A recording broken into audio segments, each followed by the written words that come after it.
नमस्कार। डॉक्टर बीना कौशिक, एसपीसी राजकीय महाविद्यालय अजमेर। आज का मेरा टॉपिक है अमीर खुसरो। Part first. सल्तनतकालीन प्रमुख इतिहासकारों में अमीर खुसरो कवि के साथ साथ इतिहासकार भी है।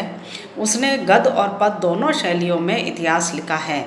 उसने बलबन के समय से लेकर गयासुद्दीन के तुगलक के समय तक का इतिहास दिया है, जिसमें राजनीतिक, सामाजिक, आर्थिक और धार्मिक इतिहास प्रमुख रूप से दिया है।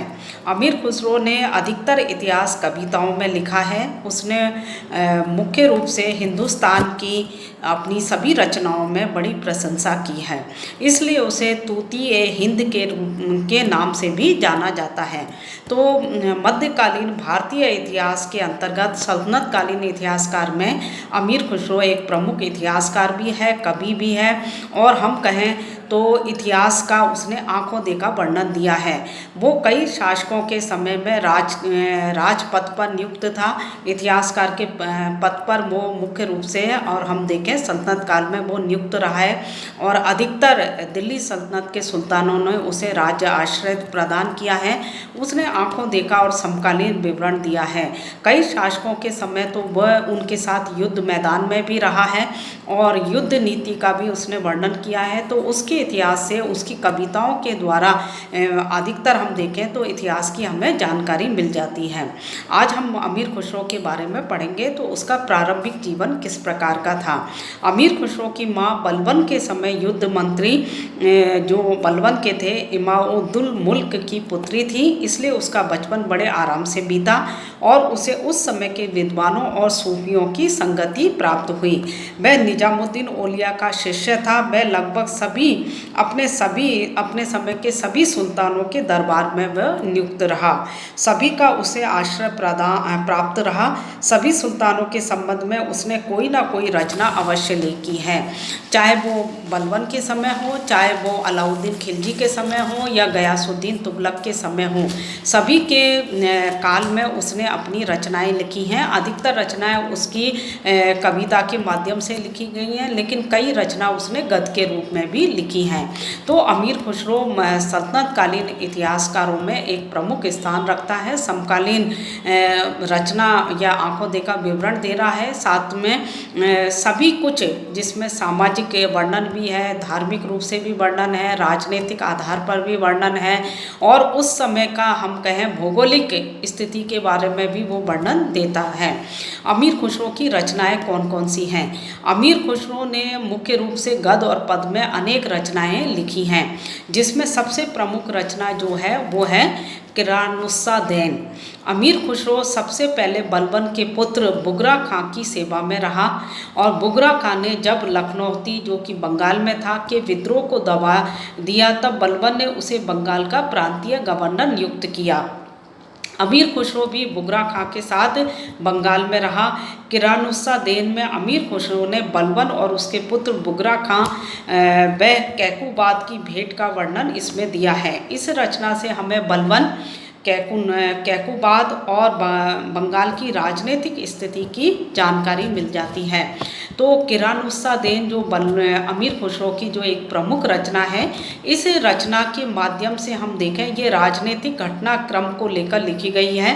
बलबन ने, जो कि उसके समय में एक ही विद्रोह हुआ था, वो था बंगाल का विद्रोह। बंगाल क्योंकि साम्राज्य के दूर स्थित था, वहाँ पर विद्रोह की भावना अधिक पनपी हुई थी। बंगाल एक धनी संपन्न राज्य था, और वहाँ से कर भी बहुत अधिक प्राप्त होता था। दिल्ली सल्तनत को बंगाल की खाड़ी पर स्थित होने के कारण वहाँ से व्यापार भी भारत का अन्य देशों के साथ होता था। तो इस प्रकार से एक समृद्ध व्यापारिक प्रदेश होने के कारण बंगाल का दिल्ली सल्तनत के इतिहास में महत्व रहा है।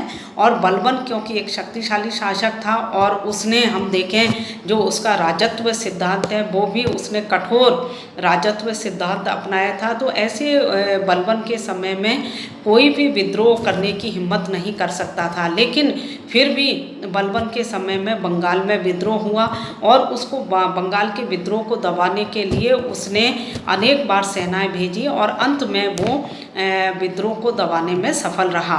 और यहाँ उसके द्वारा लखनौती हत्याकांड जो घटना घटित हुई है उसका भी इतिहास में महत्व रहा है। बंगाल विजय के बाद में उसने अपने पुत्र जो उसका बुगरा खां जो उसका बड़ा पुत्र था उसको वहाँ बंगाल में उसने नियुक्त किया। और जब नियुक्त करने के बाद में बलबन उसे जो शिक्षा देता है और उसके बाद में कैकूबाद के साथ जो उसकी भेंट का जो वर्णन है वही इस रचना में अमीर खुसरो ने उसका उल्लेख किया है कि किस तरह से बलबन बुगरा खां को बंगाल में नियुक्त करता है और फिर के दोबारा से वो यदि इसी तरह का वो कोई विद्रोह करता है तो उसकी भी सज़ा वही देगा जो बलबन इस समय बंगाल में उसने अपने प्रांतीय गवर्नर को दी थी। तो इस प्रकार से किरानुस्सादैन के माध्यम से अमीर खुसरो बलबन के राजनीतिक जो है उसकी शक्ति को और बंगाल की घटनाओं को इस क्रम को वो वहाँ पर बताता है। दूसरी महत्वपूर्ण रचना जो अमीर खुसरो की थी वो थी मिफ्ता उल फतूह है। अमीर खुसरो ने जो कि जलालुद्दीन खिलजी के शासनकाल में उसके दरबारी इतिहासकार के रूप में अमीर खुसरो ने यह रचना लिखी थी। इसमें सुल्तान के युद्धों का वर्णन उसने दिया है जिसमें रणथंबोर के पास जहाइन की विजय, मंगोलों की पराजय आदि का उल्लेख इसमें किया है। ये बहुत ही साधारण शैली में लिखी गई रचना है। इस रचना से हमें जलालुद्दीन खिलजी के शासनकाल की समकालीन जानकारी मिल जाती है। तो दूसरी महत्वपूर्ण रचना जो अमीर खुसरो की थी वो थी मिफ्ता उल फतूह है। ये रचना हालांकि राजनीतिक दृष्टि से अधिक महत्वपूर्ण नहीं है, परंतु हम देखें तो दिल्ली सल्तनत काल में दास वंश के शासकों का पतन और उसके बाद में एक नए वंश की स्थापना जो कि खिलजी वंश के नाम से जाना जाता है और उस वंश की स्थापना में जलालुद्दीन खिलजी ने किस प्रकार से नए वंश की स्थापना की और उसके द्वारा कौन सी प्रमुख दिल्ली सल्तनत के इतिहास में उसने गद्दी किस तरह से गद्दी पर बैठा और कुछ प्रमुख जो हम कहें विजय उसके द्वारा की गई जलालुद्दीन खिलजी के द्वारा उसका इसमें वर्णन मिल जाता है। तो एक राजवंश का पतन और दूसरे राजवंश के द्वारा किस प्रकार से शासन स्थापित या अधिकार किया जाता है इसका उल्लेख किया जाता है। तो जलालुद्दीन खिलजी के समय हम देखें तो एक ही प्रमुख विजय की चेष्टा की गई है, विजय भी नहीं की गई, और वो थी कि रणथंबोर के लिए जलालुद्दीन खिलजी ने अपनी सैनिक तैयारियों के साथ रणथंबोर के किले को उसने घेरा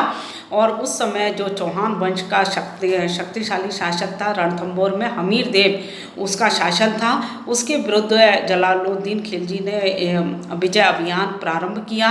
लेकिन वो रणथंबोर के किले की शक्ति को देखकर और उस किले की मजबूती को देखकर वो वापस लौट जाता है और रणथंबोर के पास में ही जहाइन नामक जो छोटी सी जगह है और उसकी विजय करके वो वापस लौट जाता है, इसका उसमें वर्णन दिया गया है।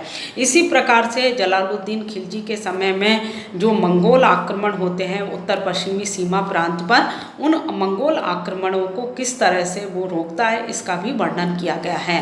तो ये घटनाक्रम एक तरह से जो एक वंश का पतन और दूसरे वंश की स्थापना और उसके द्वारा जो विजय नीति प्रारंभ की गई और उनका वर्णन किया गया है। हालांकि जलालुद्दीन खिलजी का मध्यकालीन भारतीय इतिहास में इतना महत्व नहीं है, परंतु ये समकालीन रचना है और उसके बारे में संक्षिप्त जानकारी हमें प्राप्त हो जाती है। अब दोनों रचनाओं का क्या महत्व रहा है, तो अमीर खुसरो ने किरानुस्सादैन से हमें समकालीन राजनीतिक स्थिति के साथ साथ ही सामाजिक स्थिति, सांस्कृतिक दशा के बारे में भी वो जानकारी देता है। दिल्ली नगर या दिल्ली नगर की दशा के बारे में और दिल्ली नगर के राजभवनों के निर्माण के बारे में, दरबार के वैभव के बारे में, ऐश्वर्य के बारे में, अमीरों तथा उच्च पदाधिकारियों के पारस्परिक व्यवहार का इसमें उल्लेख मिल जाता है, विस्तार से इसमें उल्लेख मिल जाता है। मिफ्ता उल फतूह जलालुद्दीन के बारे में जानकारी देता है। अमीर खुसरो ने अलाउद्दीन खिलजी की बीमारी और सुल्तान व उसके पुत्र में मतभेद, मलिक काफूर द्वारा सुल्तान के पुत्र को अंधा कर देने का भी उल्लेख अपनी रचना में किया है। मलिक काफूर की हत्या के बाद मुबारक शाह खिलजी द्वारा सुल्तान बनने का भी वह उल्लेख करता है। तो इस प्रकार से अमीर खुसरो कई राजनीतिक घटनाओं का हम देखें वो आंखों देखा विवरण देता है कि किस तरह से अलाउद्दीन खिलजी का पतन और उसमें मलिक काफूर की क्या भूमिका रहती है, और मलिक काफूर उसके बाद में मुबारक शाह खिलजी के समय उसकी क्या भूमिका रहती है, और मलिक काफूर की किस तरह से हत्या, इन सब राजनीतिक घटनाक्रम का उल्लेख उसके द्वारा इस रचना में कर दिया जाता है। इस प्रकार उसकी रचना से तत्कालीन राजनीतिक घटनाक्रम की महत्वपूर्ण जानकारी मिल जाती है, जो राजनीतिक इतिहास के लिए अत्यंत महत्वपूर्ण है। धन्यवाद।